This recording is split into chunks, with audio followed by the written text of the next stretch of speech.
For many years, we've traveled the world making wildlife programs for the BBC. What an amazing animal. My name's Chris Packham. I'm Liz Bonin. And that's the lion-tailed macaque. I'm Steve Backshaw. Oh, not the ear. And I'm Gordon Buchanan. Oh, look at that. We may have spent a lot more time on home turf lately. But it's given us a chance to reflect on just how incredible some of those wild adventures were.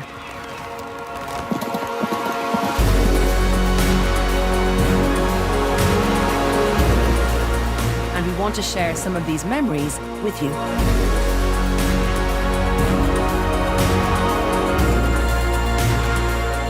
Go. The close encounters, grueling expeditions,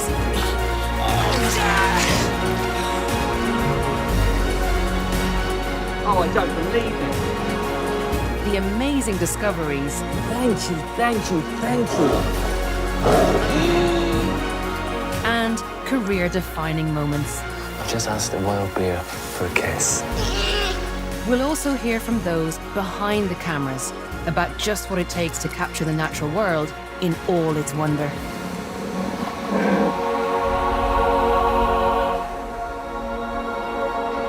Join us as we look back on our adventures across the frozen north.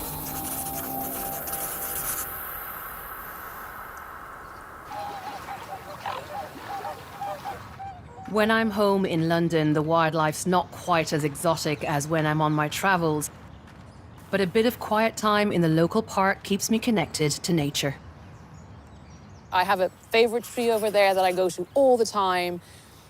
Turn off my phone, just sit and breathe and watch the jays and watch the finches and watch the squirrels and just breathe it in. When I'm here, I often think about the adventures I've had, and one that stands out from all the others is my trip to Siberia. Ussurisk Reserve is a couple of hours north of Vladivostok in the Russian Far East. That's 10 time zones away from us. It is one of the most beautiful places I have ever seen. It is Narnia, and it's one of the lands of the tiger. Personally, I feel like the Amur, or the Siberian tiger, is the most beautiful. They have really thick fur, they're bigger, they're really bright orange. They're just the most stunning animals, and they live in this snowy paradise.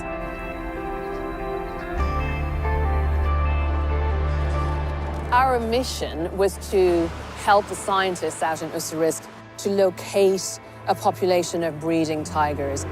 Because as much as it's been... Oh my God, there's scratches all over the tree. Yes, of course. Hair. Yeah. Look at all that hair. Tiger hair everywhere. Siberian tigers mark trees to communicate with their neighbors. You can see the mark, right? And it smells. You can still smell it. But then you look up, and inevitably, there's going to be that scratching of the tree, letting other tigers know, I'm here. It's just so thrilling. My heart is beating really fast. The DNA in these hairs will tell Victor which tiger was here. The remote cameras we've brought can also help important information about their behavior. For Victor, it's really important to get footage. So we're here to just provide hammer traps to hopefully get him evidence of tiger activity here. The footage could even help him assess whether the tigers are breeding, and therefore if there's a future for the vital Ussurisk population.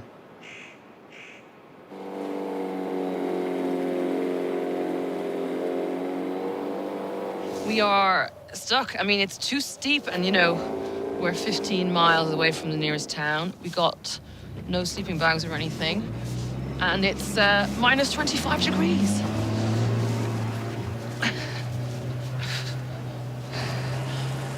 I'm starting to understand just how tough these Russian scientists are.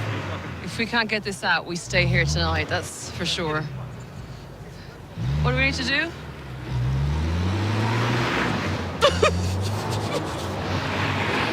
Jeez.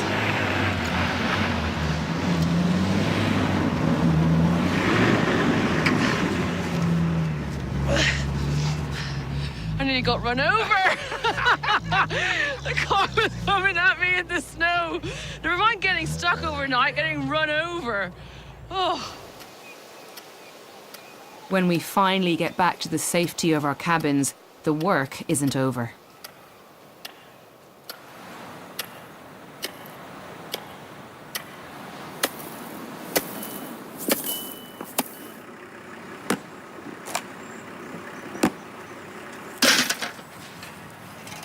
Facilities here are basic. Heating and water come straight out of the forest. Oh, God, the bowls are frozen together. That's strong. How do you say strong in Russian? Очень крепко. Очень крепко. Очень Крепко. Очень крепко. You're doing great, Liz.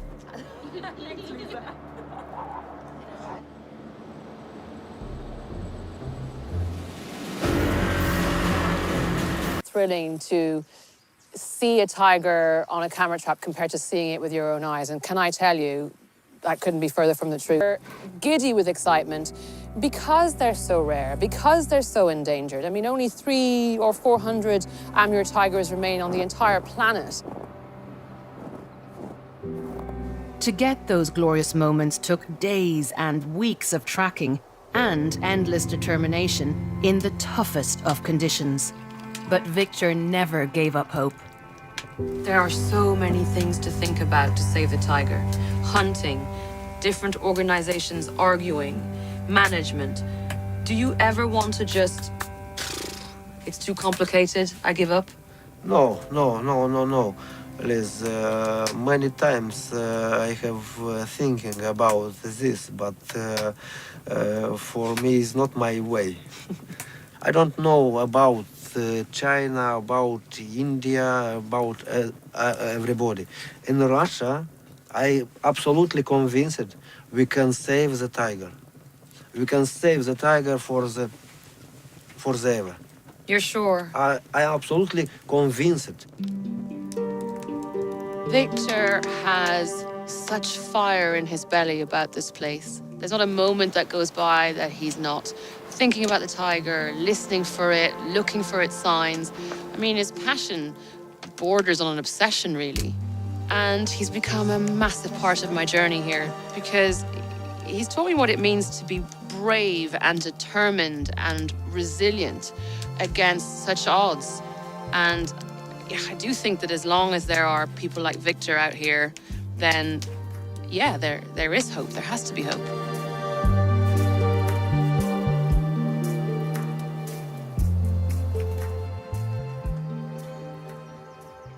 I think to this day, that is my favorite trip. I always go back to that one and think, how lucky was I? To not only spend time in the company of one of the most extraordinary human beings that I've ever met, but also to play a small part in helping these extraordinary animals in this majestic landscape. And the best bit, we finally found females. Oh, she's absolutely magnificent.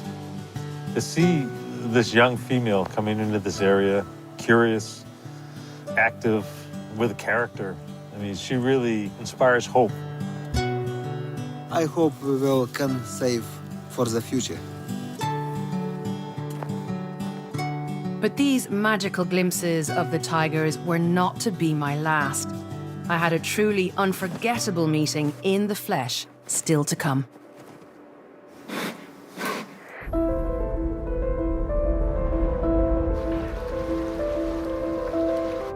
Out of everywhere that I've been over the years, the High Arctic is one of the most special places that I've spent time.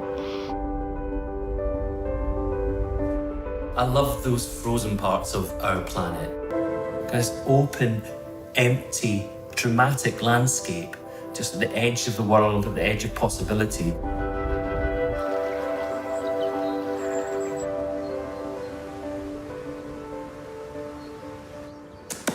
Come here. So this is the beautiful Stuart. He's an 8-year-old mongrel. He's a Springer Cross poodle. So technically, he's a spoodle, and he's kind of nothing like a wolf. There's some similarities, definitely, but there's something different about wolves. They're very much sort of, yeah, that emblem of the wild. And you can't really say that about a dog that follows you around and howls when you kind of leave the house.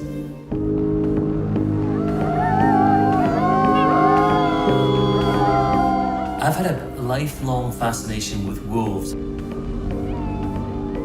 I think it goes back to when I first learned that at some point in history, not that long ago, we had wolves here in Scotland. To find wolves that live in blissful ignorance of the existence of human beings, you have to travel to a very special place right in the far north. It's called Ellesmere Island. It's high up in the Canadian Arctic. And that's where I had a remarkable, extraordinary few months. You know, a beautiful part of the world with these really extraordinary wolves.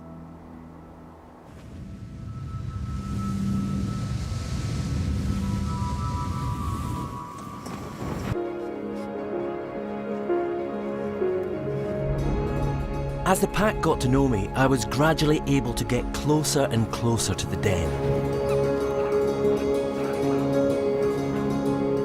Until one day, the adults went off hunting. It was a chance for me to approach.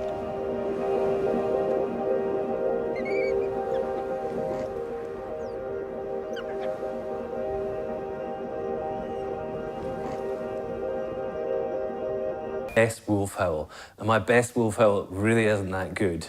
See, something you have to try and do in your throat is just try and break the howl. So it's kind of quavery bit like this. Shooty, you're gonna like this. Don't go away. Okay, Shoot, stay.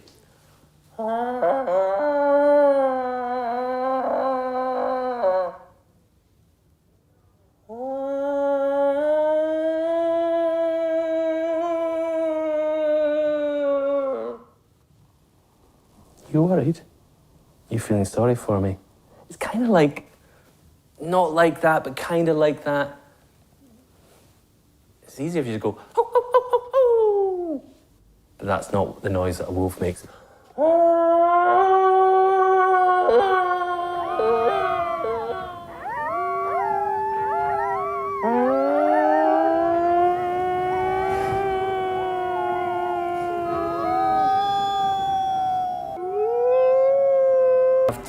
To each other.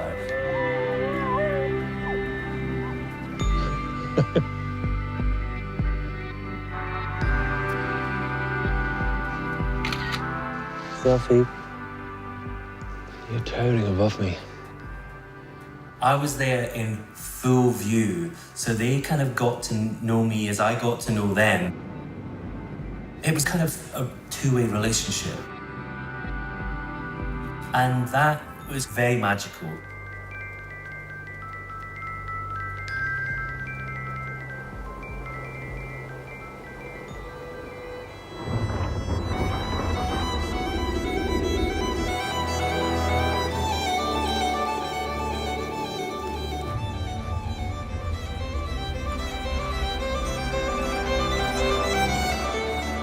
The high Arctic, so tranquil. But you've got to remember, it's also potentially a very hostile environment.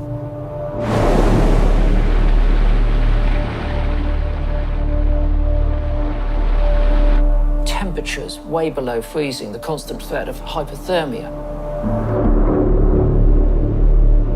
And when you're working with ice, there's always a chance that, you know, tons and tons of frozen water can shear off, causing a wave that could sink your boat, or worse, simply fall on your head. This is a place that you have to show enormous respect.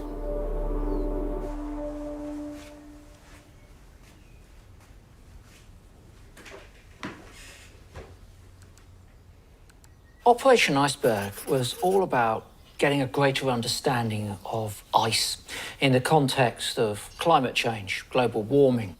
So we started with a glacier, Stor Glacier in Greenland, one of the largest in the world. Very active in summer. And when we were close to the glacier, there were pieces of it falling off unpredictably. It was a challenging 6 weeks in terms of actually just staying alive sometimes. But I was in good hands. I was working with some of the world's leading ice experts, and I always listen to expertise.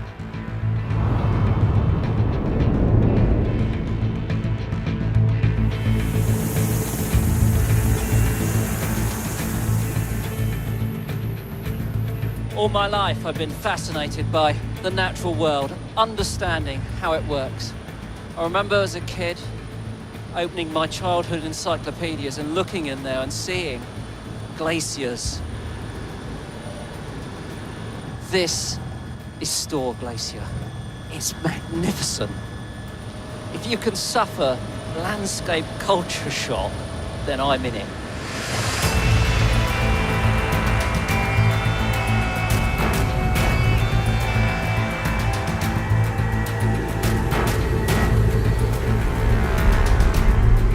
One of the things I'll never forget on that expedition happened when I was on the research yacht Gambo with scientist Alan Hubbard. I mean, it's difficult to get a sense of scale from here, but that how high? 100 metres? Oh yeah, just under. To take measurements, we had to sail really close to the ice front. But that was the riskiest place to be. If the glacier split and crumbled, we'd have been in the firing line. It's a little bit. Just a little bit.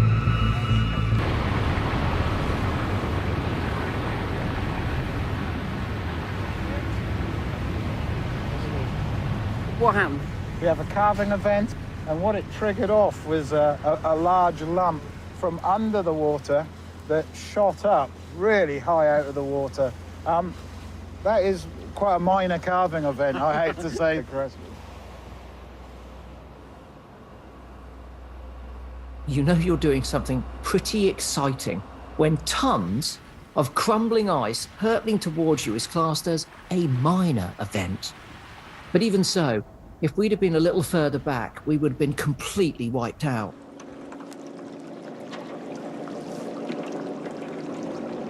When I'm traveling on these sorts of trips, I sometimes keep personal video diaries. It's quite cathartic. You can go back to your room or tent or wherever you are and just let it all out, you know, have a little scream room, do a little bit of screaming. Very often I never watch them again, but when I do, they are quite revealing. Mosquitoes everywhere. Yeah. People always associate mosquitoes with the tropical regions of our planet, but I've got to tell you, no. Arctic Greenland, they were so thick that you could literally bite them out of the air had you wished to. You could have feasted on mosquitoes. We ended up just giving blood to mosquitoes for 6 weeks. 6 weeks. 3 of which were spent camping alongside the glacier. It's day one and we've just arrived at the camp, which is the most splendid location you could ever imagine. The views are they're astonishing, actually. I only foresee one problem at the moment, that's trying to stay sane in the confines of this incredibly small space. But apart from that, it promises great things. Now, don't get me wrong, it was a remarkable opportunity to go to a unique place. It was undoubtedly a privilege. But boy, was it painful, that camping. I hate the tent. I mean, I really hate the tent. I never say hate. I mean hate. I mean, I hate the tent. There's just no space at all. The ground's really uncomfortable. I promise to stop going on about the tent and the misery the tent is imparting.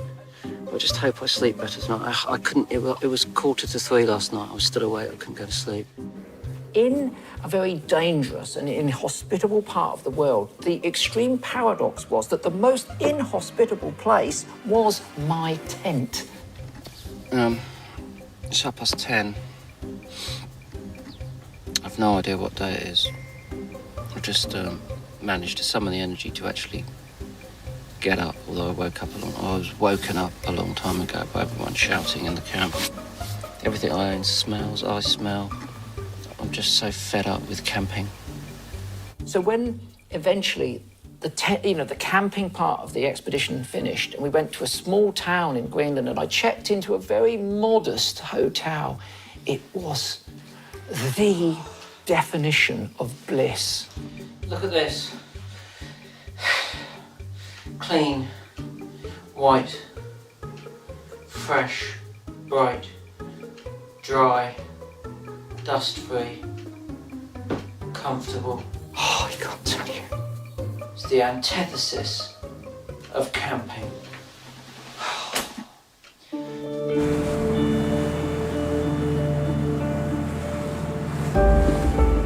But all that hardship was forgotten when we clapped eyes on the Goliath that was the Petermann iceberg.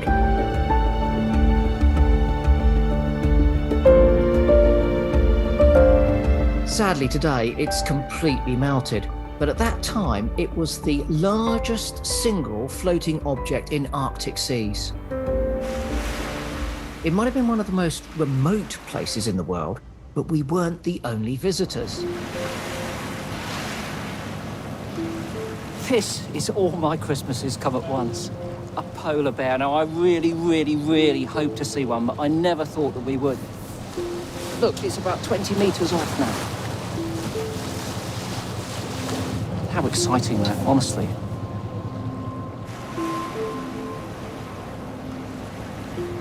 And it wasn't alone.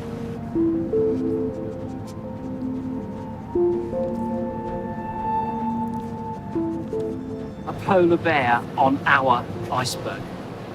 Hold on a moment, hold on. We have some binoculars. We have the binoculars, please. Oh, I don't believe it. I really don't.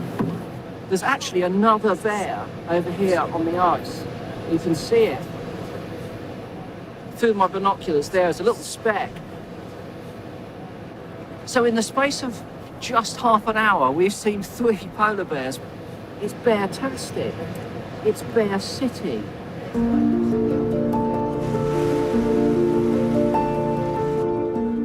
Seeing polar bears on top of the iceberg was pretty special, I've got to say. But I was desperate to know what was living underneath it too. Luckily, I had a bit of help in the shape of wildlife cameraman extraordinaire Doug Allen. He ventured down into that lost world beneath the waves to find me a few specimens.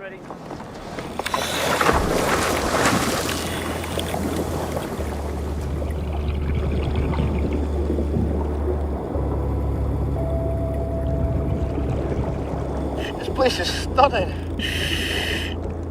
It's the whole surface. Look at a golf ball.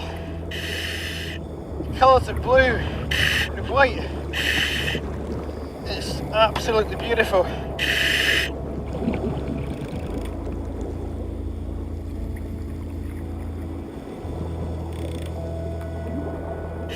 That's that example for Chris. I should keep him happy. Okay, let's go up.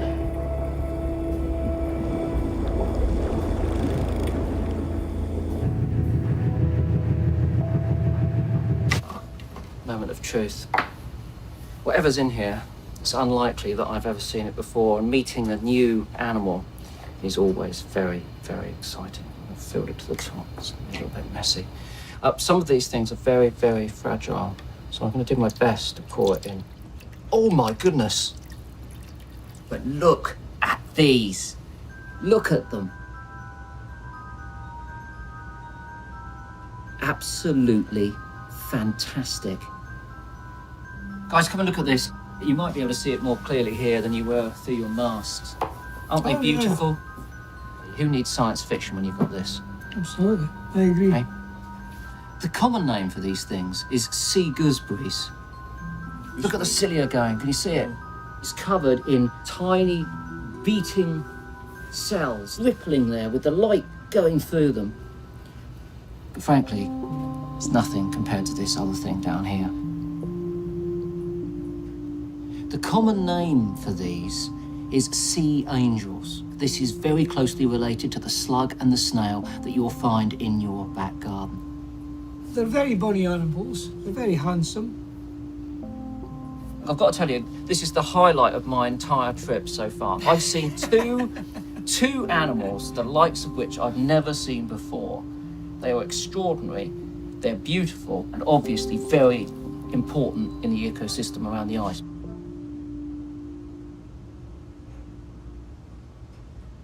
Look at that. I mean, most people expect you to go for the big, glamorous, celebrity animals, you know, for the pinnacle of your encounter, things like polar bear. But for me, it's not. It's the little surprising things, like this. I mean, that might as well come from another planet. Look at it, it's like an alien. What a remarkable opportunity to be able to go to the environment, see and study one of these for just a short period of time. Brilliant, absolutely brilliant.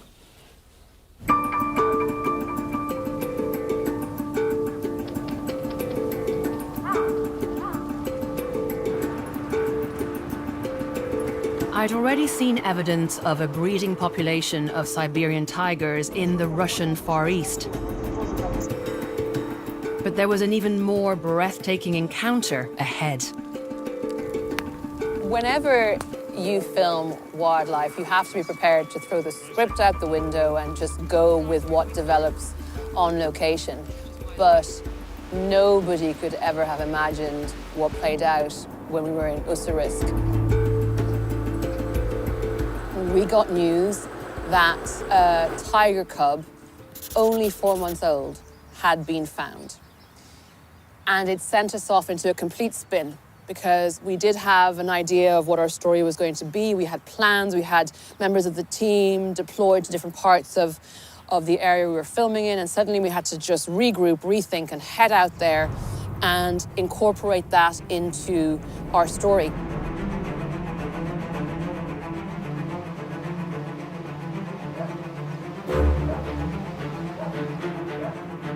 It literally was playing out in real time, the very real threats that tigers are under when it comes to... I think there's nothing more special than achieving a good result when you are out there making a program, but you know that you're helping the scientists and conservationists out there too. And when all 3 cubs had been rescued and safely placed in the rehab center, it felt amazing. And that's why I love writing stuff down. And for Operation Snow Tiger, it's a double notebook of the 2 trips, because I want to remember those moments. So part of my scribbles, last male cub capture done. The team is here with us. And there's a great celebration with the fact that we've got all 3 at the rehab center. We all toast with little glasses of vodka, and I have such a rush of emotion. And I am sitting here, a tiny part of this immense moment, and it's overwhelming. I like entries like this because I forget exactly how I felt in those moments, and that brings it all back to me. Since our visit, 2 of those orphan tigers have been released back into the wild, and one of them has even fathered cubs of his own. A crucial boost to the Siberian tiger population.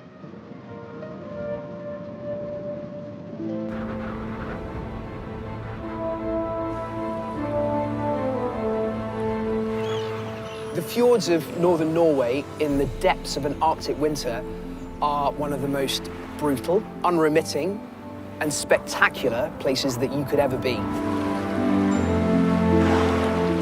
During the 2 or 3 hours of daylight that you get each day, the mountains are coloured pink and light blue. And then the rest of the time, it's completely dark, unless you have the spectacle of the Northern Lights. Wow! The whole sky just looks like it's on fire.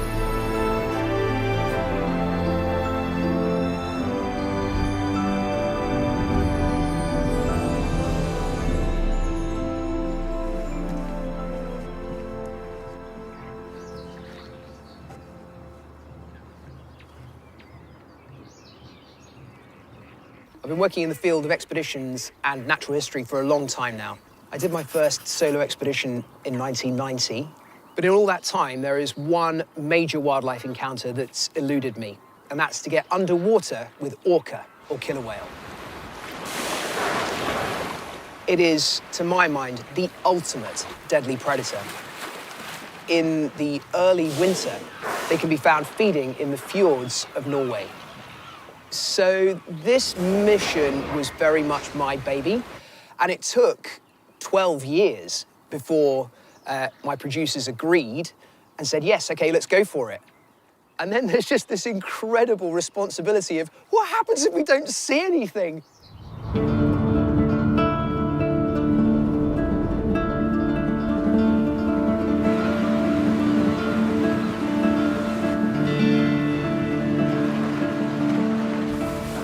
To help us find orca in Norway, we followed the fishing boats.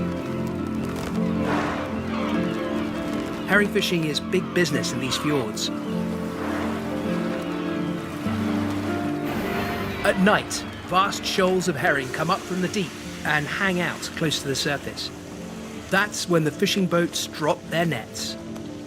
The clever orca have learnt how to use this to their advantage.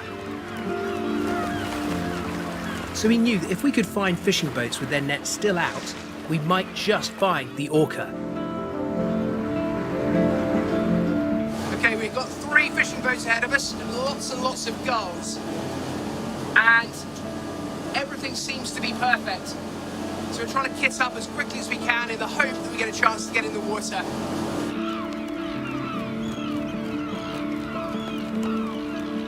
These fishermen still have their nets out, actively fishing for herring. This could be the lucky shot we've been hoping for. With no time to lose, we get in the water. You guys see them? Where do they go?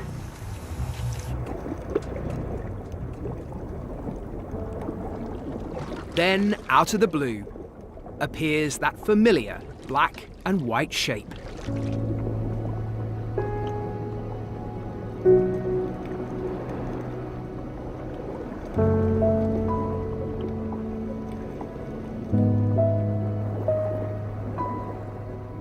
As he cruises past, I feel completely dwarfed.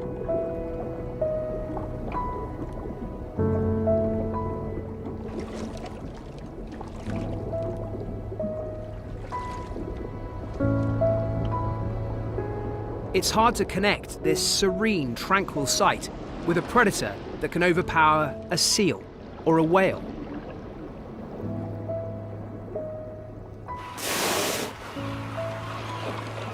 Holy moly. Wow. Finally, the nets are coming in, and we need to return to the boat.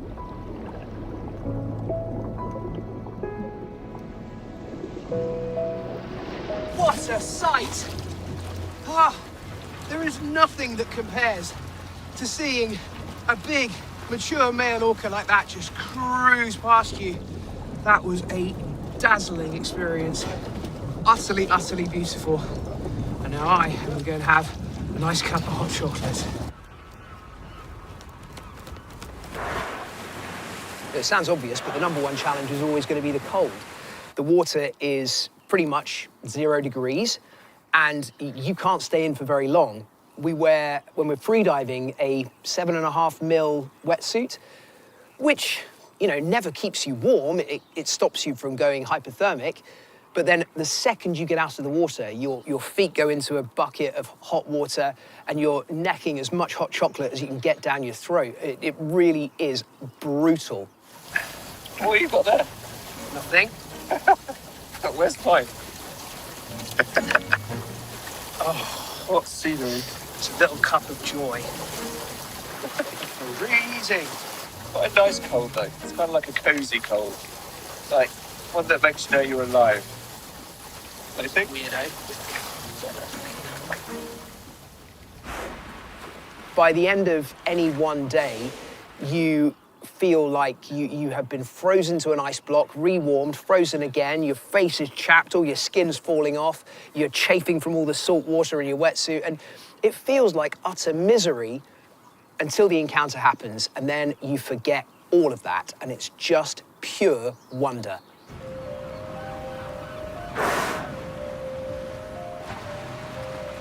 We have another night left, and one more chance to see orca intelligence in action.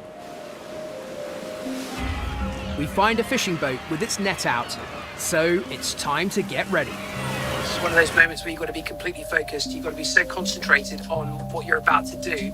You know, we're about to drop in alongside one of the world's finest predatory animals at night, alongside a boat that's pulling in its nets.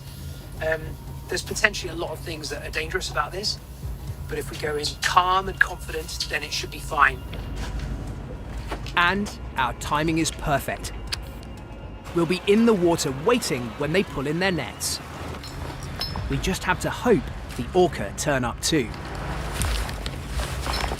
Okay, this could be it.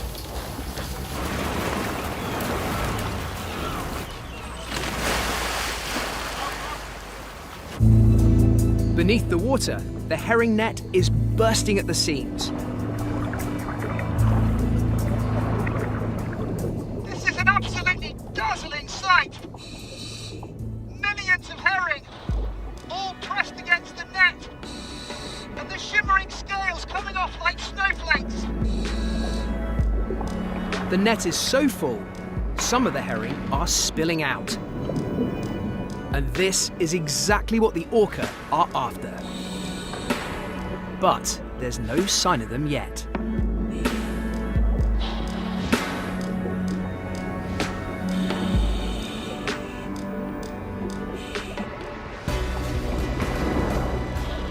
Oh my goodness! Look at that! Just plucking fish from the water with its lips. Surprisingly delicate for such a large animal. Oh, this is awe-inspiring.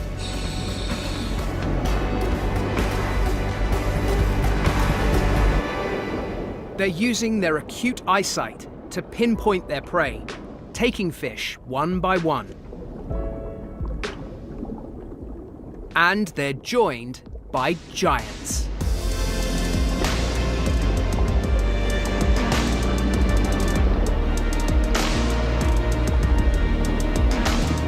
Look at the size of it! Absolutely dwarfed! Oh no! There are orca and humpback everywhere! This is absolutely extraordinary! The reason the orca are here is all down to their deadly skills.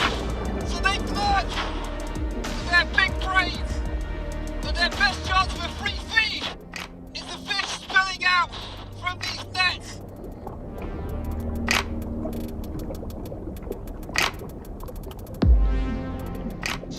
So beautiful. I've never felt so small. The moments being underwater at night in total pitch darkness, your torches cutting through the black like lightsabers and illuminating the shapes of more orca than I could even count, plus giant humpback tails swooping past you. It was utterly extraordinary.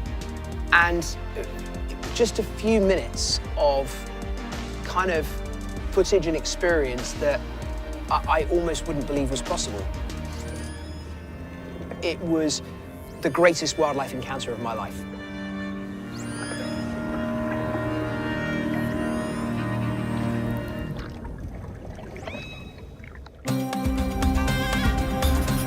Next time.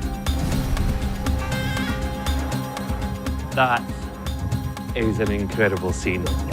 We'll be looking back at our wild adventures across Earth's largest continent, Asia. I think you might want to back up a little bit there, Gray. You caught a fish, I caught the leech. My leech is nearly as big as your fish.